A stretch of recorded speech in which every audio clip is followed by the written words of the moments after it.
Selamünaleyküm arkadaşlar. Farabi Online Dershanesi'ne hoş geldiniz. Birinci ünitemizin ikinci konusu olan alfabe konusuyla karşınızdayız. Bir önceki videomuzda sizlerle tanışma, selamlaşma ve de iyi dilekler konusunu işlemiştik. Birinci ünitemizin ikinci konusu olan alfabe konumuza giriş yapıyoruz.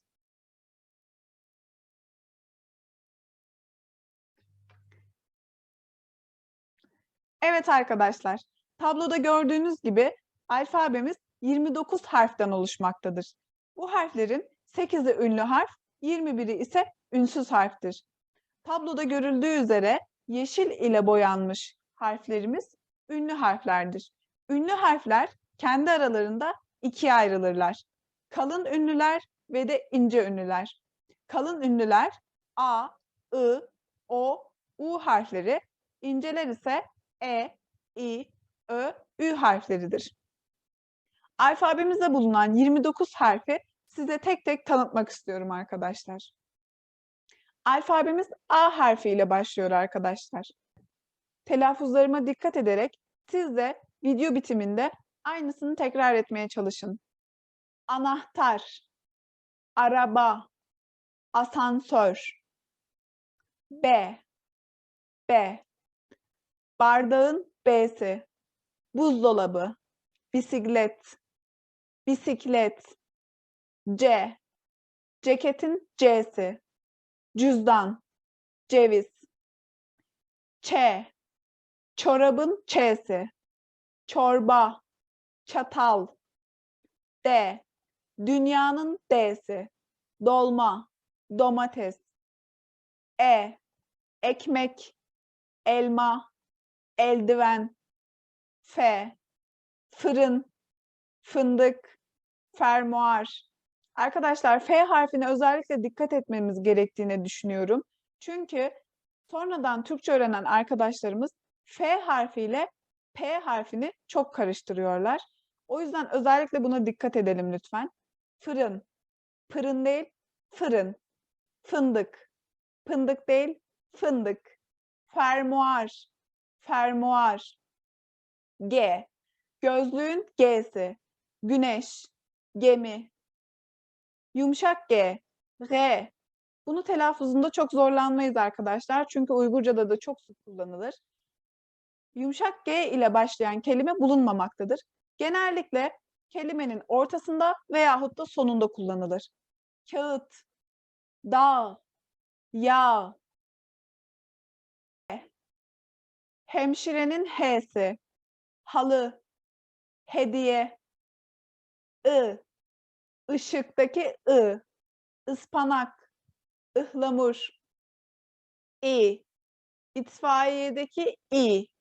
İp, iğne. Gördüğünüz gibi arkadaşlar yumuşak G yine kelimenin ortasına gelmiş, başında kullanılmıyor. J, jandarmanın J'si. Jilet, jambon. Kalem. K, kalemdeki K. Kitap, kazak.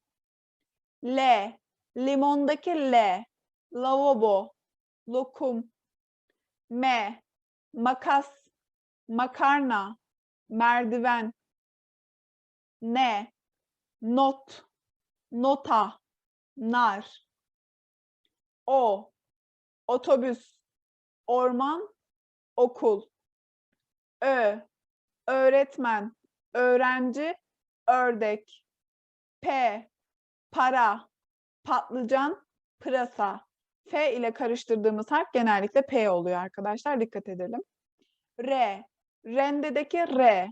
Radyo, reçel. S, saz, sandalye, simit. Ş, şemsiye, şapka, şeker. T, tarak, toprak, tavşan. U, uçak, uyku, uçurtma. Ü, üzüm, ütü, üniversite.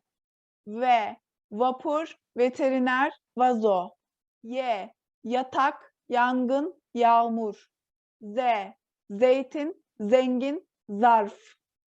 Evet arkadaşlar, alfabemizdeki 29 harfin telaffuzu bu şekilde.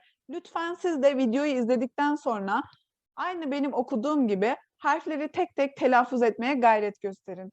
Şimdi size 8 tane ünlü harfimiz bulunduğundan bahsetmiştim. Şimdi ünlü harflerle ilgili biraz pratik yapmak istiyorum. Evet, kaç tane ünlü yani sesli? Ünlü harfin bir diğer ismi ise sesli harftir. Kaç tane ünlü harf vardır? Evet arkadaşlar, 8 ünlü harften bahsetmiştim. Kiraz. A, E, I, I, O, Ö, U, Ü ünlü harflerimizden gördüğünüz gibi 2 adet ünlü harfimiz varmış. Kaç tane ünlü harfimiz vardır? Muz. M ve Z 21 sessiz harfimizdendir arkadaşlar. U ise 8 sesli harfimizden birisidir. Araba. Arabada bir çeşit 3 tane ünlü harfimiz vardır. Arkadaşlar kelimeleri ünlü harfleri sayarak hecelerine ayırmak Türkçeyi yeni öğrendiğimiz için bizim çok işimize yarayacak bir metottur. Şimdi ünlü harfleri sayarak heceleme metodunu öğreniyoruz. Evet arkadaşlar bakın gazete kelimesinde 1, 2, 3 adet ünlü harf bulunmaktadır. Bunu hecelerini ayırırken ünlü harflere göre ayırıyoruz. Ga, Z, T. Ga, Z, T. 3 heceden oluşan bir kelime. Sinek. Sinekte İ ve E harfi olmak üzere 2 adet ünlü harfimiz bulunmakta. Yani hecelerini ayırırsak sinek. 2 heceli bir kelime. Zürafa. Zürafada Ü ve A olmak üzere 2 çeşit ama A'yı 2 defa kullandığı için 3 tane ünlü harfimiz bulunmaktadır. Bunu hecelerini ayırırken zü, ra, fa 3 ünlü harfimize 3 hece oluştu. Düğünde 2 adet sesli harfimiz bulunduğu için 2 heceye ayrılarak düğün şeklinde heceleniyor arkadaşlar.